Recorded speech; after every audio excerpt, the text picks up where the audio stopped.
Le plus grand et le plus beau des risques, c'est d'aimer, disait Romain Gary. Bonjour Anaïs Barbeau-Lavalette. Ce film s'appelle Chien blanc. Vous l'avez présenté, vous avez eu tous les prix au Festival des Sept Îles à Québec. C'est un film incroyable qui raconte ce roman, adapté de ce roman de Romain Gary dans sa relation avec l'actrice Jean Seberg et qui nous parle aussi d'une certaine Amérique et aussi d'un racisme extraordinairement terrifiant. Oui, donc c'est ça, Chien blanc, c'est l'histoire vraie du couple Gary Seberg dans les début des années 70, en fait. Donc, Romain Gary est consul de France à Los Angeles. Ils vivent ensemble juste au lendemain de la mort de Martin Luther King. Il y a un chien qui rôde autour de leur maison et ils décident de l'adopter jusqu'à ce qu'ils se rendent compte que le chien a été dressé pour attaquer les personnes noires. Et là, Romain Gary en fait une obsession. Il veut redresser le chien. Oui. Alors, la grande question que pose le livre et que pose le film, c'est est-ce que c'est possible? Est-ce qu'on peut se guérir d'un racisme que l'homme a chevillé au cœur de la bête, en fait? Et est-ce qu'en faisant ce pari, il ne risque pas de perdre le cœur de Jean Seberg aussi? Ben oui, mais c'est une bonne question parce que c'est d'abord et avant tout une histoire d'amour. C'est l'histoire d'amour de Romain et Jean qui, tous les deux, se positionnent vraiment différemment par rapport à cette lutte-là contre le racisme.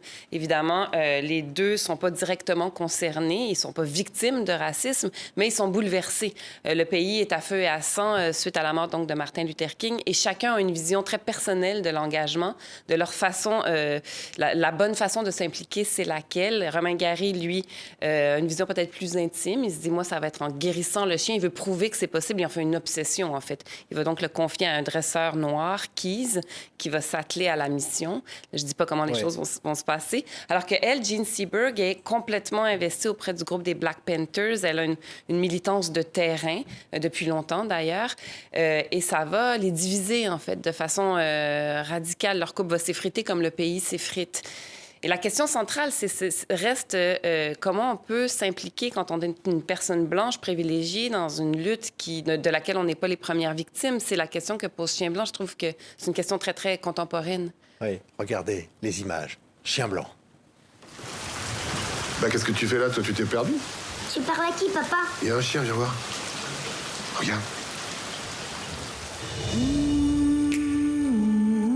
Tu crois qu'il est mort? Mais non, regarde, il est sympa. Regarde. Oui, on regarde.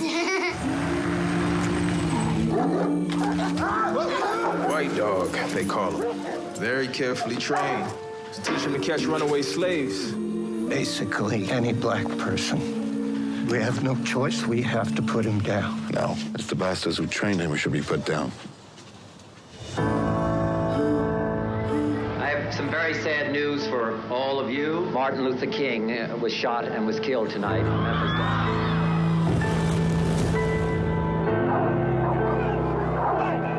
Il est raciste, ton chien. Il faut le tuer. Alors on tue tous les racistes, puis après on élimine tous ceux qui pensent pas comme nous. Tu sais ce que ça fait d'enlever la vie? There's one thing that sums up an intellectual. It's guilt. Monsieur Romain Gary, vous êtes un écrivain connu pour votre humanisme. Vous êtes aussi le mari de Jean Seberg, grande actrice de cinéma et militante pour les droits civiques. Comment se fait-il alors que le contexte américain actuel n'ait pas encore fait l'objet d'un nouveau roman? Si je devais écrire un livre, ce serait d'abord pour questionner ma place d'homme blanc dans ce combat pour l'égalité. Je ne suis pas victime, alors je ne peux pas me battre, c'est ça? Tout est dans la façon de se battre. Do you support the views of the Black Panther Party? Do you understand what they're fighting for? We don't have much. Leave us our fight.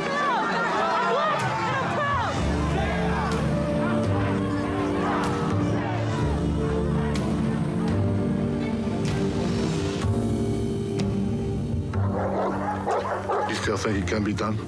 Do you? Quand je dis « je », c'est de vous tous que je parle, disait Romain Gary dans son livre.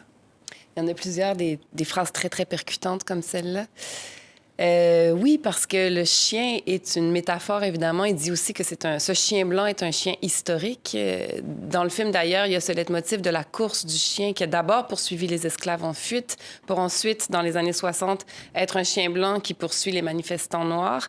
Puis encore, tout récemment, Donald Trump, suite au mouvement Black Lives Matter, appelait « Bring the Dogs ». Donc, c'est tragique. C'est une histoire qui nous appartient encore, d'où, je pense, la nécessité de refaire un chien blanc contemporain. Oui, oui. Est-ce qu'on peut endosser le combat finalement, les Blancs peuvent endosser le combat des Noirs. Et là, on est dans cette Amérique de la fin des années 60, avec la mort de Martin Luther King, le racisme, la ségrégation. Et au fond, ces deux personnages romanesques, hein, Romain Gary et Jean Seberg, qui se retrouvent au cœur de ça. C'est ça qui est la trame du film.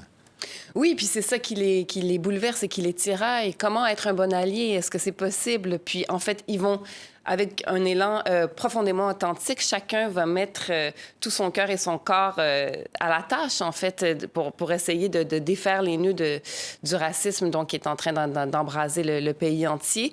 Mais, effectivement, c'est pas leur lutte. Ils ne sont pas les victimes. Donc, ça va être très maladroit et très... Je pense qu'il y a ça suscite beaucoup d'empathie parce qu'on peut s'identifier, nous, comme spectateurs blancs privilégiés, dans ce désir de lutter contre le comble de la connerie humaine, comme le dit si bien Gary. Puis, en même temps, la grande histoire, avec un grand H, appartient aux Afro-descendants. Donc, c'est eux dont il s'agit. En fait, c'est leur lutte à eux. Ouais. Je trouve que c'est des questionnements super actuels. Ah oui, c'est oui, ça qui m'intéresse. C'est vrai, Jean Seberg, là, le personnage, elle est évidemment la cible de violences terribles de la part des Blancs, parce que c'est une traître. Bien, en fait, c'est parce qu'elle est blanche, parce qu'elle est riche, parce qu'elle est belle, elle utilise le pouvoir qu'elle a, donc qui est celui d'amener les caméras à des endroits où peut-être les médias seraient jamais allés sans sa présence, malheureusement. Donc, c'est à double tranchant. Elle embrasse la lutte des Black Panthers, elle veut la faire connaître, mais en même temps, qu'est-ce qui se passe finalement? C'est qu'on ne parle que d'elle, en fait. Puis Gary lui dit, « You make it all about you », ça devient ta lutte, c'est pas la tienne. Donc tout ça, c'est du funambulisme, en fait. Comment on peut prendre part à une lutte dont on n'est pas la victime? Mais c'est ce qu'ils essayent de faire. C'est dans cette espèce de paradoxe-là qui se démène les deux avec beaucoup de cœur, puis avec beaucoup d'embûches, en fait. Oui, voilà. Ça, c'est le livre hein, de Romain Gary, hein, Chien blanc, livre de poche. C'est incroyable parce que Romain Gary, qui écrit ce roman, et en fait, c'est lui, le personnage du film. Et il veut croire qu'il peut changer ce chien, au fond, qu'il ne faut pas l'abattre, que ce chien raciste ne doit pas être abattu. Bien, en fait, c'est ça qui est très touchant, je trouve, dans la lutte de Romain, c'est qu'il en fait un monde. Si ce chien-là ne peut pas être guéri, c'est que l'humanité court à sa perte et c'est donc que lui doit s'enlever la vie, ce qu'il va faire d'ailleurs peu après l'écriture de ce roman-là. Mais lui, il persiste à avoir foi en l'humanité et il se dit que si ce chien a été dressé pour attaquer les personnes noires, forcément, il doit croire qu'il peut être dédressé ou réparé. Oui. Donc, c'est assez touchant comme quête. C'est une quête profondément idéaliste, en fait. Parce que rapidement, nous, on a le goût de lui dire « Mais tue-le, ce chien, il est raciste. » C'est ce que Jean Seberg lui dit. Mais non, lui, par humanisme, en fait. C'était vraiment un humaniste dans tout ce que ça peut vouloir dire, d'encore très, très émouvant. Il veut pas lâcher le morceau. Il veut croire que c'est possible de réparer la bêtise humaine à l'envers, en fait. Donc, de redresser le chien. Au fond, la question, c'est est-ce qu'on peut guérir de la haine? Eh bien, c'est la grande question que pose et le livre et le film. Je veux dire, il y a 1000 réponses à cette immense question. Moi, je pense que ça repose par la phrase que vous avez prononcée en début d'entretien, donc que Romain Gary, d'ailleurs, a écrite. Donc, le plus grand risque, c'est d'aimer. Ça peut paraître facile, mais c'est un risque d'aimer. Il y a certainement une porte là. Et sinon, quand même, l'éducation a quand même un immense rôle à jouer quand on sait qu'un chien donc, peut être dressé pour attaquer les personnes noires, il peut forcément être réparé par l'éducation aussi d'une autre façon, à sens inverse. Donc, moi, j'ai quand même... Je me fais le devoir de garder espoir par rapport à la suite du monde puis par rapport à ce qu'on est capable d'imaginer pour la suite. Parce que le film, il y a beaucoup d'archives dans ce film-là qui évoquent donc les chiens blancs du temps passé puis les luttes du temps passé. Il y a des archives contemporaines aussi, des archives actuelles du mouvement Black Lives Matter. On peut se dire, notre histoire est un disque qui saute.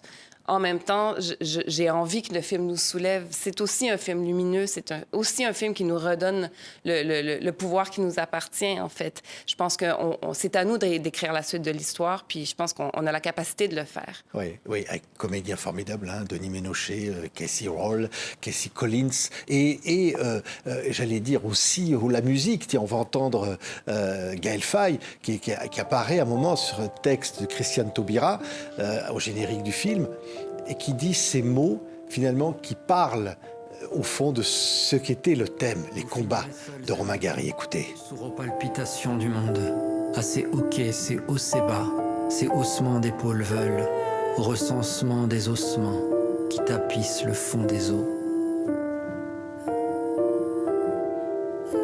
Vous finirez seuls et vaincus, aveugles aux débris tenaces, de ces vies qui têtues s'enlacent, de ces amours qui ne se lassent, même lacérés de se hisser à la cime des songeries. Quand on entend ces mots, vous finirez seul et vaincu. On pense, vous l'avez dit, Romain Gary va se suicider d'une balle, alors que Jean Seberg aura été retrouvée un an avant, morte, apparemment droguée, alcoolisée, dans une voiture à Paris. Et quand Romain Gary se suicide, il écrit ces mots. Ça n'a rien à voir avec Jean Seberg, un an après. Oui, c'est des vies tragiques. Donc, cette partie-là n'est pas dans le film parce que c'est évidemment, moi, c'est une adaptation de Chien blanc que j'ai d'ailleurs pu faire grâce à Diego Gary. Diego Gary, le fils de Jean Seberg et de Romain Gary, qui est l'ayant droit de leur œuvre commune, en fait. Donc, un jour, j'ai été à Barcelone, j'ai cogné à la porte de Diego parce qu'il n'y a ni téléphone ni Internet. Je me suis présentée. Puis, on s'est rapidement rendu compte que, sans doute, ma grand-mère maternelle avait milité auprès des mouvements des droits civiques aux États-Unis, en même temps que Jean Seberg. Donc, on avait un lien quelque part familial. Sa mère et ma grand-mère se sont peut-être côtoyées comme seule blanche, comme femme blanche, dans des luttes qui, a priori, leur appartenaient pas au milieu de l'Amérique qui s'enflammait. Il y a quelque chose d'assez touchant dans ce lien improbable, en fait. Diego m'a donc dit, vas-y, fais Chien blanc, adapte-le aujourd'hui. Puis lui aussi croyait qu'il pouvait y avoir une résonance très, très moderne. C'est aussi pour ça que j'ai tenu à ce que la figure de l'enfance dans le film, Diego est présent dans mon Chien blanc parce que ça me touche, moi, quand je vois une enfance dans un sujet aussi écorché que peut l'être, par exemple, le racisme, je trouve que ça pose une certaine lumière, puis on se dit, bon, il y aura une suite, cet enfant-là va construire quelque chose d'autre par après. Oui, n'oublie pas l'écrivaine à succès que vous êtes. Hein, incroyable ce film, notamment La femme qui fuit, qui a été considéré comme un des plus grands romans québécois, et le cinéma, et l'engagement au fond. C'est aussi ça, être cinéaste pour vous, c'est un engagement.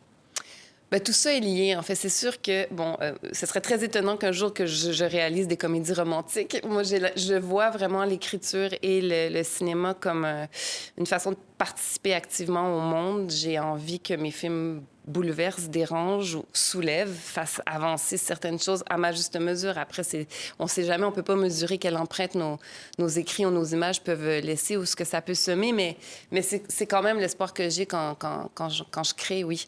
Puis c'est aussi pour ça que j'ai tenu à ce qu'on rencontre l'écrivain. Romain Gary écrivait aussi, c'était aussi sa façon de se soulever puis de participer à sa façon à la construction de quelque chose de neuf, en fait. Merci beaucoup, Anaïs Barbeau-Lavalette. Ça s'appelle Chien blanc. C'est un film absolument formidable. Il faut absolument aller voir ce film inspiré d'une histoire vraie et du roman de Romain Gary. Merci beaucoup d'avoir été avec nous. Merci beaucoup.